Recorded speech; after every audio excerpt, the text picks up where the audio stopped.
Welcome to Deming Chronicles Season 2. It's a program where we chat with persons whose ideas and opinions are not mainstream, but they are necessary for us to solve some of our wicked problems. On today's program, we have Philip Julien. Welcome, Philip. Thanks for having me, Denise. And our next guest, Lisa Ghany. Welcome, Lisa. Thanks for having me, Denise. Nice to be here. Lovely. Deming Chronicles, Philip Julien and Lisa Ghany. We'll be back with you shortly.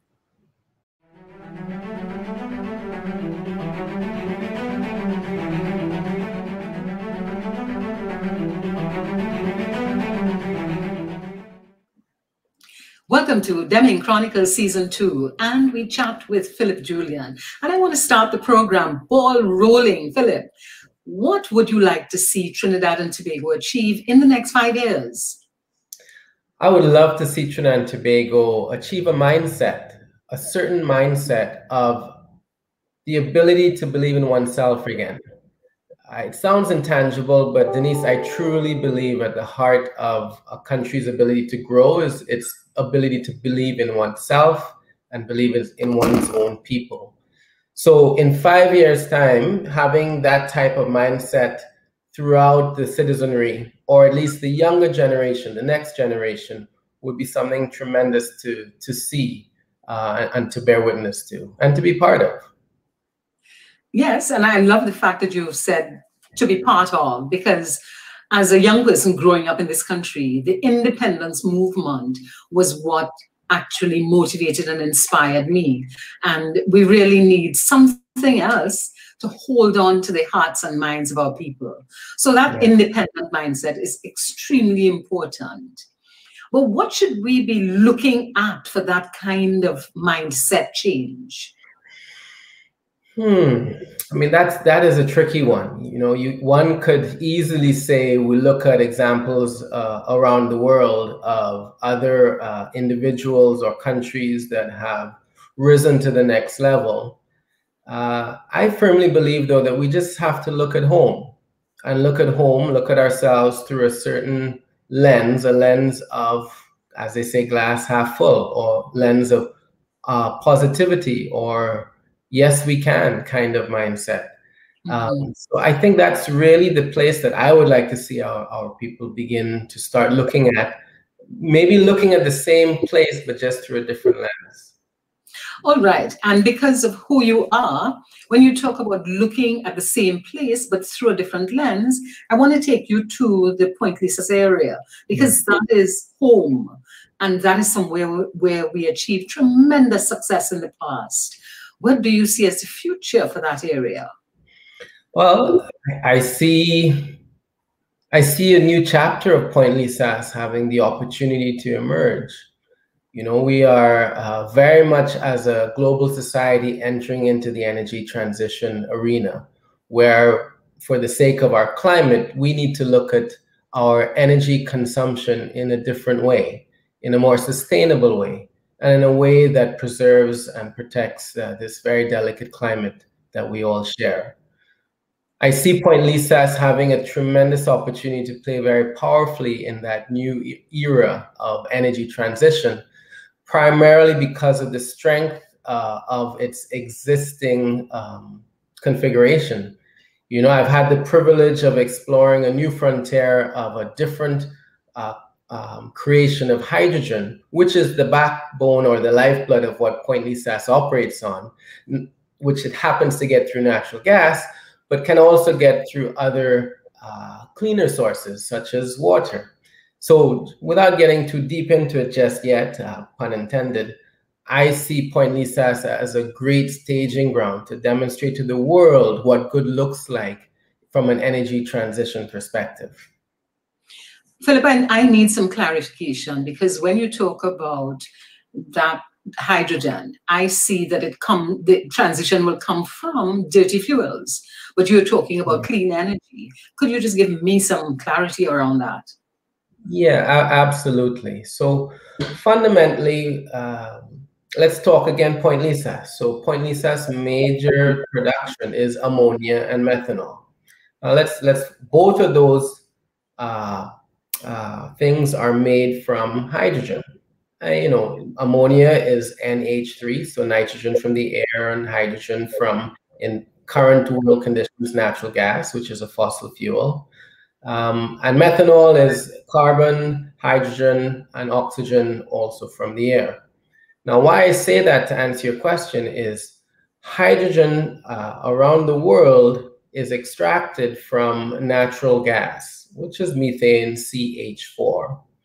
What the world is realizing is that in order to continue creating, let's say, ammonia, which is integral to the fertilizer industry and feeding the world, but be able to create ammonia in a way that does not rely on fossil fuel or the combustion of fossil fuel, which of course releases carbon dioxide, other technologies which have historically been around for decades and have now reached a very competitive price point, allow the creation of hydrogen through, let's say, the electrolysis of water. So that's taking water, zapping it with electricity, and it breaks water, which is H2O, down into hydrogen and oxygen. So voila, you have an opportunity to secure hydrogen to create the nitrogen and have the hydrogen sourced from a fossil-free source of water. And I've had the privilege of driving and developing this concept into a very real project known as the NewGen project, which stands to be Trinidad and Tobago, and I dare say quite possibly the world's first large-scale industrial producer of low-carbon hydrogen from water. That sounds very, and I'd like to use a colloquial word, that sounds very mannish of a Trinidadian to lead the globe in creating a cleaner source of finding energy, and particularly energies that will drive an area that is so huge as Point Lisas. Tell me, how is it that we would be at the forefront of that? Why hasn't the rest of the world done it before? Well, it's fundamentally, it comes back to Point Lisas. So there are two reasons, right? One is, let's talk Point Lisas itself. So the whole world is hunting for this hydrogen production from a fossil fuel source, right? And again, it predominantly requires electricity and water. Now, for it to be truly fossil-free, you need to generate that electricity from fossil-free sources. So the world is looking at solar and wind, the usual things we hear about to generate the electricity. There are a couple of challenges that they're working through, in that you need a constant stream of electricity, right? If you're creating a constant stream of ammonia. Now, at 3 a.m. in the morning and there's no wind blowing, you're not getting sun and you're not getting wind, but you can't switch off your ammonia plant at 3 a.m. in the morning. So there's additional technology that would allow you to store that fossil-free electricity through batteries that could then be used at 3 a.m. in the morning, right?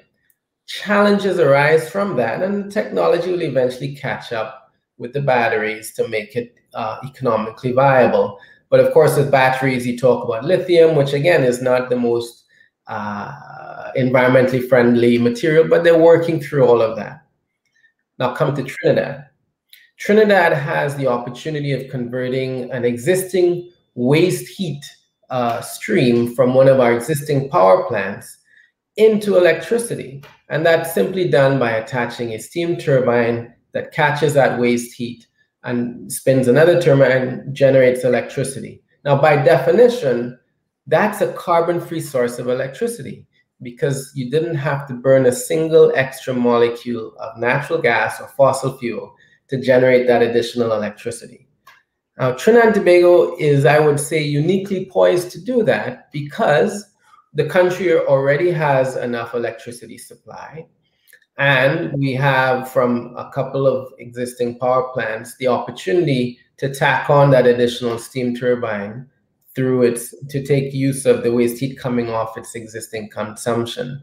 Other developed nations, well, I would say developed nations around the world, the idea of waste heat it doesn't exist. They would automatically have built their power plants to capture all the waste heat and convert it to electricity.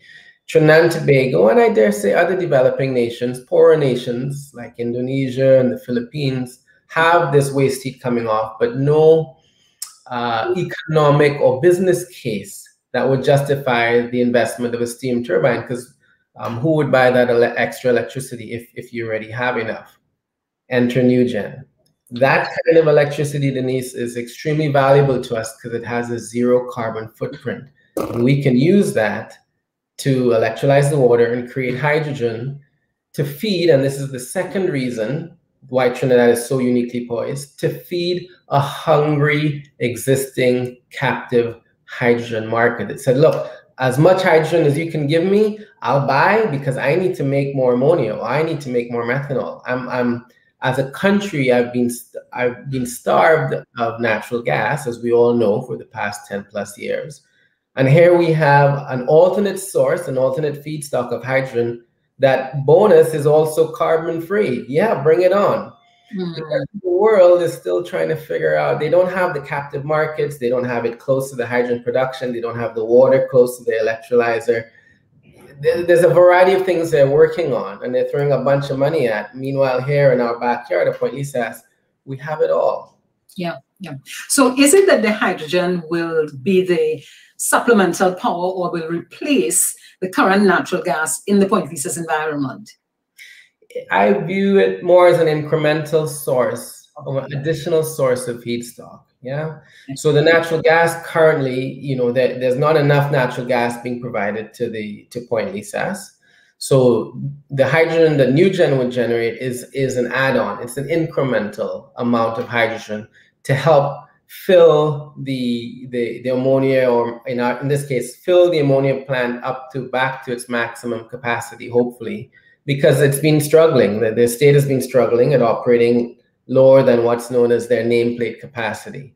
So it's an incremental or an addition to existing feedstock of hydrogen from a carbon-free source.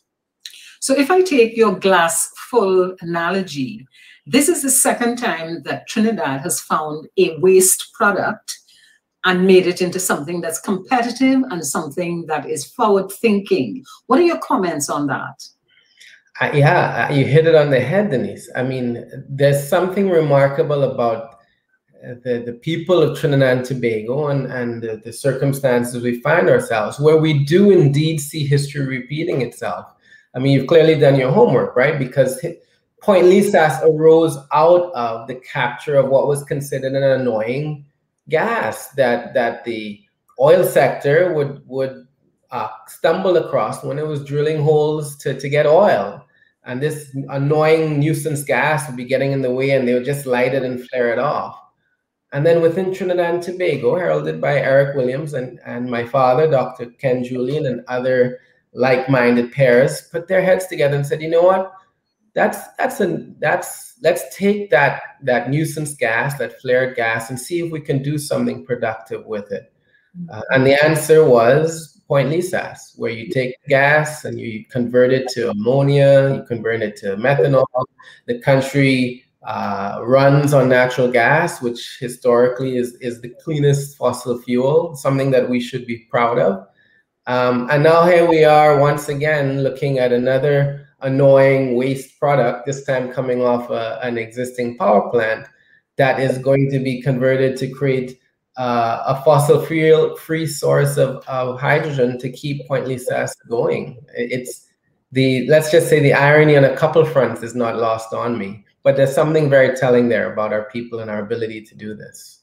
And you know, I immediately think of that we also got the steel ban from the discarded steel drums. That was part of the oil industry.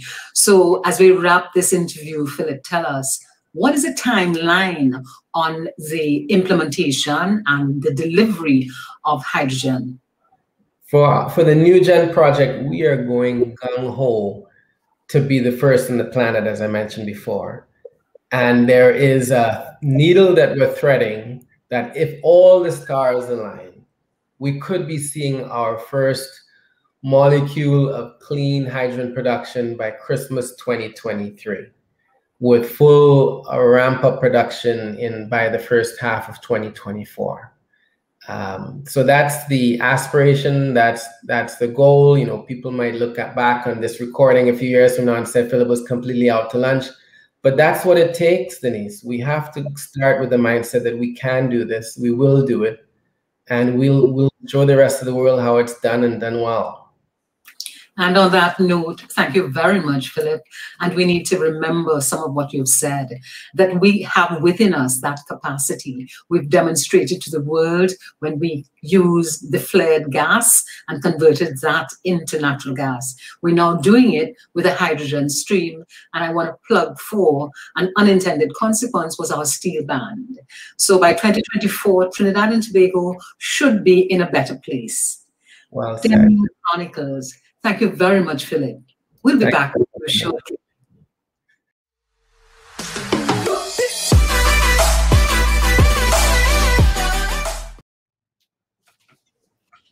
Welcome back, Deming Chronicles Season 2, and I welcome Lisa Ghany. And I want to begin, Lisa. What about our country brings you joy? Well, that's an easy one, Denise. I mean, we have a beautiful country just geographically. When we step outside, I think during this COVID-19 experience, that's one of the big blessings that we've actually had, that, it helps us to keep our sanity. When we go outside and we look around us, the beauty around us is always right in front of us. And, that is complemented, of course, by the people of our country, who have a great joy for life, and their creativity, their way of looking at things, always with a positive mind. Those are the things that really make you want to get up in the morning and keep on going when other things may look as though they're a bit overwhelming. Lisa, I know you as a communicator, as one of our gurus in communication. I want you to think of our country and the negative communication and the negative conversation that dominates. And tell me, what is the role of the communicator in just putting some kind of stop on that? How could communicators impact that negative perception? Well, I think that, the narrative that we have now is a narrative that has been, it hasn't occurred naturally. It definitely has been a very strategic way of communicating that has evolved, if you want to say, in the last 20 years or so. I think that, communication is not we controlling the narrative. We have to be in charge of that narrative. And, if it is that we're trying to influence people, we have to understand that, it almost becomes a subculture at the end of the day, that if we allow it to propagate itself in that negative manner, it becomes almost the norm. And that's what we're seeing now, that people of this generation cannot separate fake news from real. We have seconds in which to respond to communications as well, which means like we are old enough to know that, when we started in PR and communications, there was a thought process to it. You received information, you were able to analyze it, you were able to research it, you were able then to respond to it in a way that if you didn't have the right answers, you would be able to have time to get it right. Now, unfortunately, that is no longer, you don't have the luxury of that. And so we can't control it in the way that we used to. And that leaves a big gap open for a lot of negativity to seep into that conversation. But without attempting to ask you about trade secrets, there must be something, some kind of strategy, some kind of intervention that could be made just to change how we respond to things, how we see ourselves. Because in another interview with Philip Julien, he talked about the glass being half full and the kind of internal processes that we need to go through to see ourselves as having capacity, see ourselves as being game changers. But that is not my reality. What kind of intervention do you see us having just to change that mindset? Well, I think overall we're lacking leadership. I think first thing, we need leaders who are credible.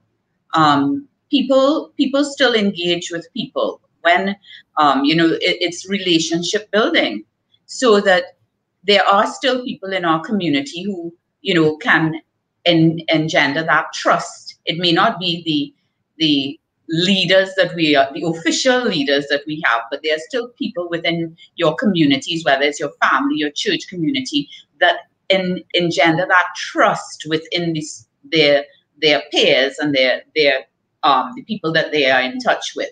And I think that if we can, we can find more people like that can really,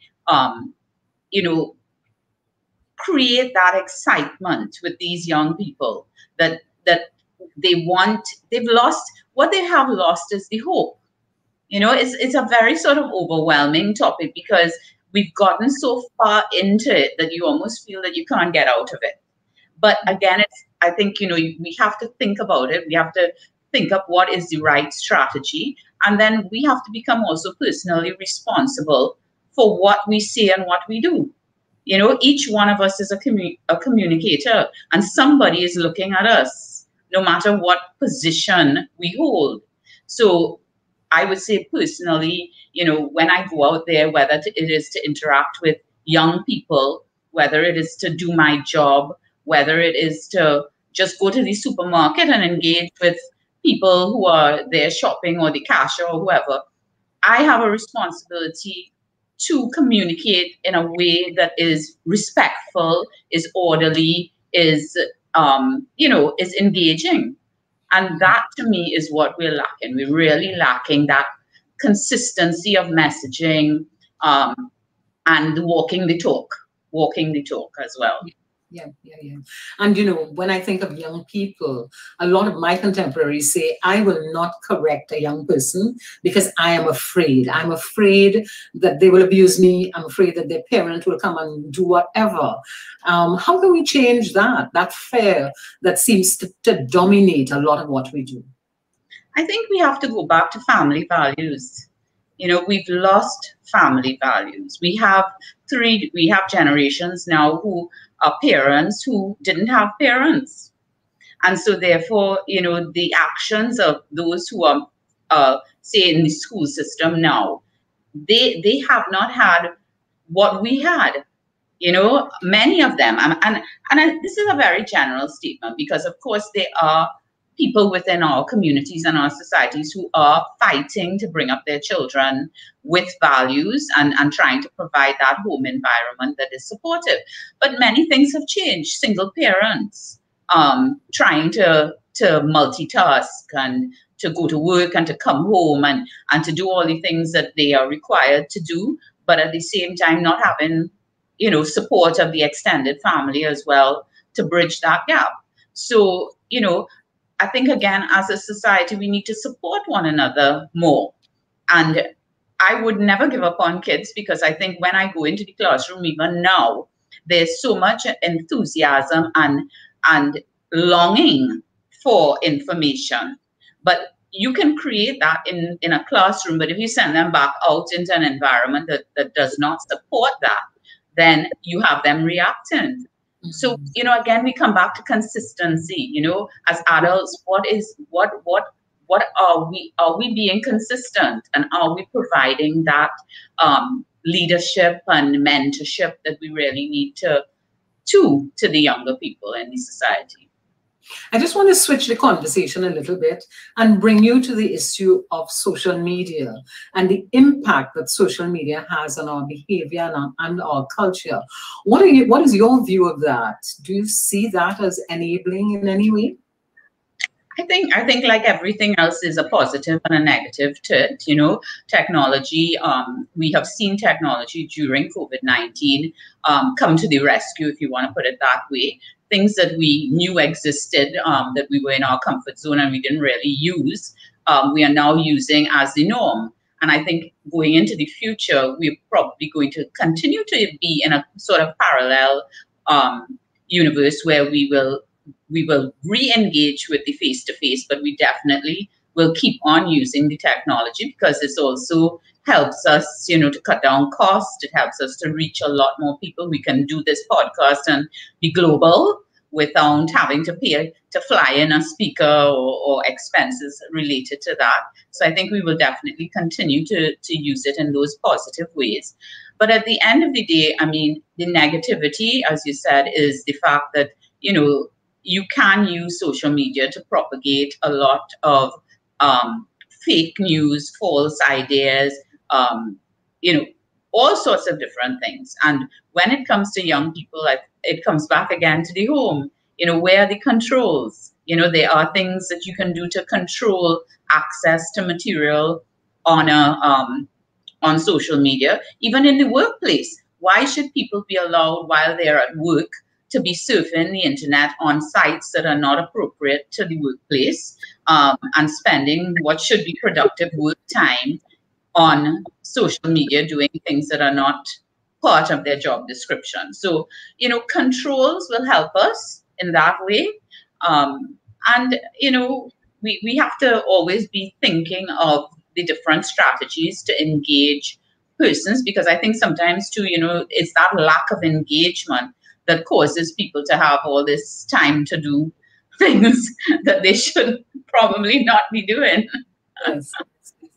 Lisa, as we bring this interview to a close, what are your wildest dreams for improving our country?